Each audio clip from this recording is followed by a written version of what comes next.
The badly decomposed bodies of 52-year-old Canadian national Francesca Matus and 36-year-old American national Drew Thomas Voursey were found in a cane field off the Pachacan Chan Chen road in Corozal 6 days after they were reported missing by a friend.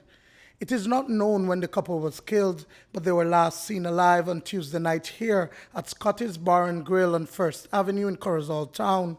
They left the establishment around 11 p.m. in Matus's white Isuzu Rodeo SUV. We became concerned the very next day. I saw them last in the bar on the Tuesday night. The Wednesday morning they were supposed to be collected to go down to the airport, and that's when we became concerned because they weren't there. And then on the Thursday, once we confirmed that she hadn't arrived actually in Canada, that's when we started the search proper. A missing report was immediately made to the local authorities after neither Matus nor Voursey could have been located. Their houses were untouched and their travel documents were intact inside.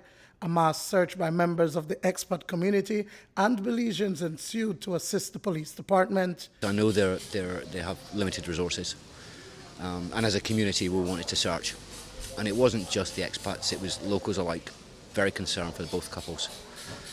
So we decided to make it a proper search with proper grid patterns, so we made sure we searched every area we could. Starting from their homes? Starting from here where they were last seen. The search for the missing couple spread to social media in efforts to locate them, and by Sunday, the vehicle with its battery missing was found inside a cane field in Paraíso village, 2 villages from where the couple lived in Serenity Sands community of Consejo. The search, however, pressed on, and on Monday afternoon, the worst fear of the search team was realized. Cañeros working in the Chan Chen village would make the gruesome find within a cane field about a mile down the feeder road just before 5 p.m. It's about a mile and a half on the main road and a mile in a feeder road in a cane field. Yes, we have saw the 2 bodies. The male is partially on top of the female. Scenes of crime were called in, scene was processed. The body was in an advanced state of decomposition where the doctors was called in and the autopsy was done on site. Upon conclusion of the autopsy, the doctors, I have to say, conclude that the cause of death was massive strangulation. A post-mortem conducted on site would confirm that Matus and Voursey were bound at the wrist with duct tape before they were both manually strangled to death. It is not known if the couple was killed on the scene or their bodies simply dumped in the area. But who would commit such a heinous crime on them and why? At this point in time, we could not ascertain, but what I could say that the female had on her jewelry. But to say that theft was a motive, we cannot say at this point. Okay, but were there still personal effects in the vehicle? The vehicle was clean, the battery was gone also. We are looking at some threats that was made.